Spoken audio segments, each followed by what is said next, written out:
Bismillahirrahmanirrahim. Ini panggilannya luar biasa ya.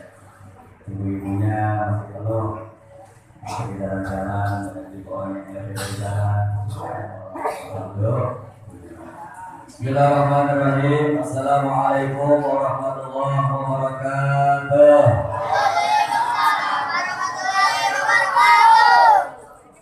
Innal hamdalillah wa syukru ala ni'amillah wa la hawla wa la quwwata illa billah. Allahumma shalli ala sayyidina Muhammad bin Abdillah alladzi la nabiyya ba'dah, amma ba'du. Wa qala ta'ala fi kitabihil karim, a'udzu billahi minasy syaithanir rajim, bismillahirrahmanirrahim. Wa in ta'uddu ni'matallahi la tuhsuha innallaha ghafurur rahim. Al-ayat Barakallahu Ta'ala. Yang sama-sama kita hormati Ketua DKM Mushola Al-Mustafa Allah Bapak Haji Subadudin, kita doakan semoga beliau panjang umur, sehat walafiat, dan juga mendapatkan segala urusan-urusannya.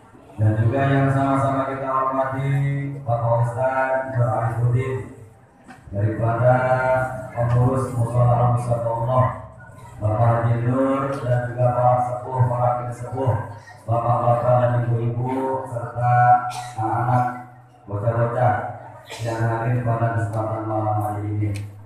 Mudah-mudahan agar niatan baik kita ini, kanan dan kiri daripada kaki kita, menjadi wasilah Allah ampuni dosa-dosa kita. Amin ya Allah ya Rabbal alamin.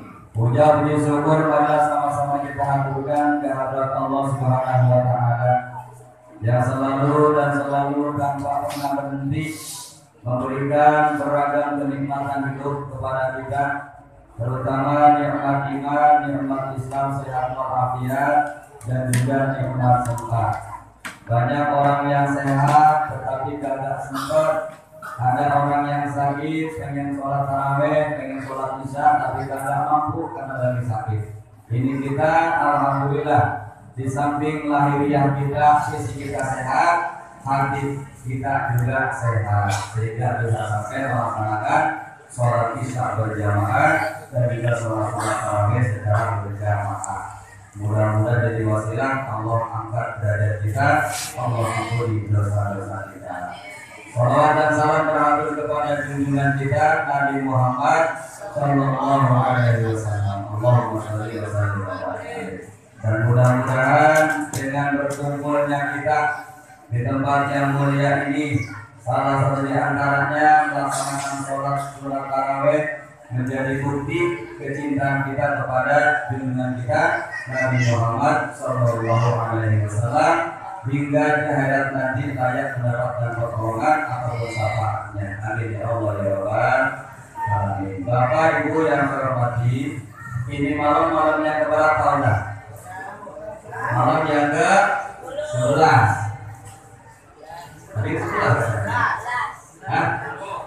Malam yang ke sih kali ya. Pengen buru-buru lebaran namanya. Memang udah siap lebaran? Belum buru-buru ya tadi ya. Pokok belum dihancurin, sarung belum ditembus. Jadi mau lebaran kira-kira belum. Mudah-mudahan ya. Jadi lebaran pagi lo kan lebaran sama jadi.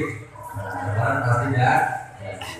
Ada satu pesan daripada Rasulullah Sallallahu Alaihi Wasallam.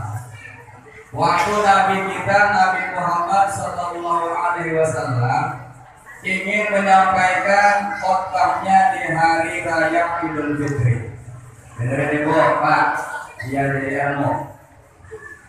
Pada saat Nabi kita yang mulia, baginda Nabi Muhammad Sallallahu Alaihi Wasallam naik tangga yang pertama, itu Jibril minta izin kepada Nabi Muhammad.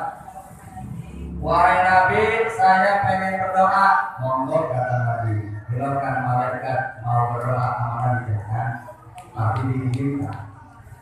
Kata malaikat Jibril, celakalah orang yang mendapati Ramadan, orang yang mendapati bulan puasa, tetapi keluar daripada Ramadan ini tidak mendapatkan ampunan dari Allah Subhanahu wa Ta'ala.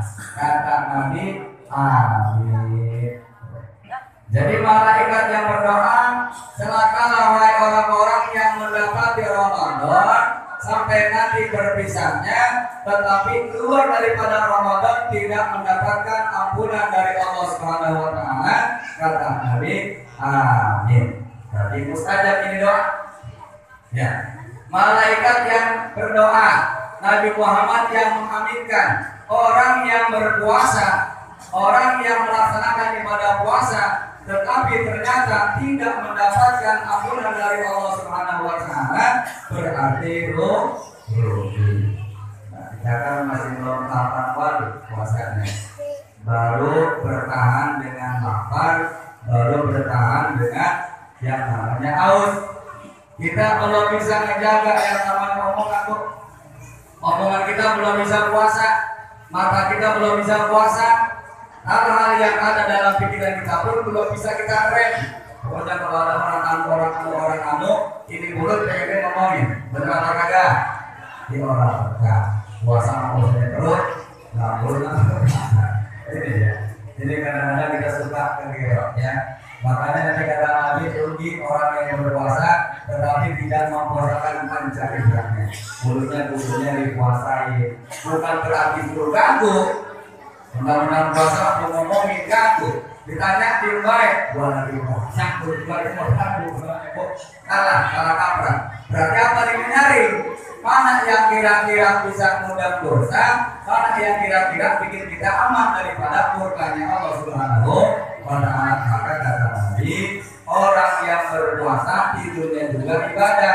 Maksudnya apa nih? Daripada kita nyari kutu, apa yang kembali kebutuhan itu misalkan ya nyari kutu, tapi isinya adalah gosip, mendingan tidur daripada kita ngomongin Nah yang kedua celakalah wahai orang-orang yang merasa beriman kepada Allah Subhanahu wa Ta'ala, kemudian menemukan ada tangan daripada orang tuanya, tetapi mereka tidak khidmat kepada orang tuanya, maka jangan diterima amal ibadah puasanya, jangan terima sholatnya, jangan terima amal ibadah yang lainnya, kalau sepanjang itu bocah, itu anak tidak berbakti kepada kedua orang tuanya. Maka kata Nabi, amin.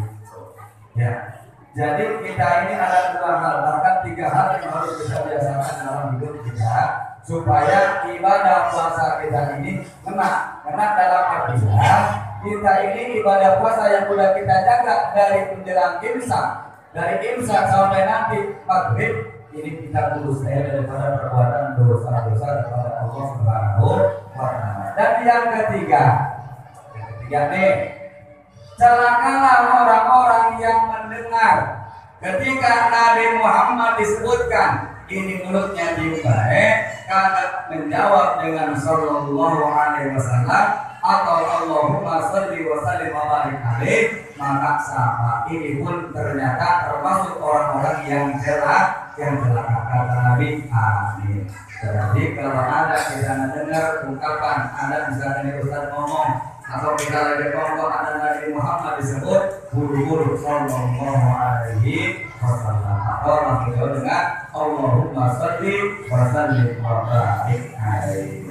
Jadi yang pertama harus kita ingat bahwa rugi kalau kita bertemu dengan Ramadan, berpisah dengan Ramadan, dosa kita angker baik. Yang awalnya segede gunung, yang awalnya segede rumah. Nah ini harus hati-hati. Maka kita perbaiki ibadah puasa kita, jangan sampai kata Nabi, kamyen sholimin laisa lahu min siyamihi illa al-ju'i wal 'athas. Jangan sampai kita puasa cuma hanya sekedar menahan lapar dan haus saja. Nah kemudian terakhir, siapa orang kata Nabi, ini dalam kitab Durratul Nasihin, fadilah daripada melaksanakan sholat tarawih pada malam yang ke-10. Ini Allah anugerahkan rizki ini lebih baik daripada dunia dan seisinya, juga nanti lebih daripada keutamaan dari akhirat. Nah, yang kita adalah rezeki yang paling berharga, dijaga oleh Allah iman Islam kita, dijaga oleh Allah keistiqomahan kita, hingga kita bisa terus melakoni yang namanya amal ibadah kepada Allah Subhanahu wa Ta'ala. Karena kalau kita ingin, kalau memilih kita ini kasih Fortuner tapi iman lepas, kan Fortuner bisa diketeng, ya harganya 30.000, minyak goreng ada tuh, ya ada tuh. Nah jadi andaikan ada orang ngasih mobil Fortuner kepada kita, tapi iman belum lepas, jagain. Kita mending memilih takwa kita kepada Allah Subhanahu wa Ta'ala. Sebab dunia ini sementara akhirat adalah amal dan ibadah dikenalkan oleh Allah Subhanahu wa Ta'ala. Mudah-mudahan bisa dipahami. Nanti ini dosa yang menulis kalau itu sholatnya kagak bakal ditanda-tandai. Ya, ini kita makanya itu sholatnya jangan dihentikan. Semoga ada manfaatnya. Assalamualaikum warahmatullahi wabarakatuh.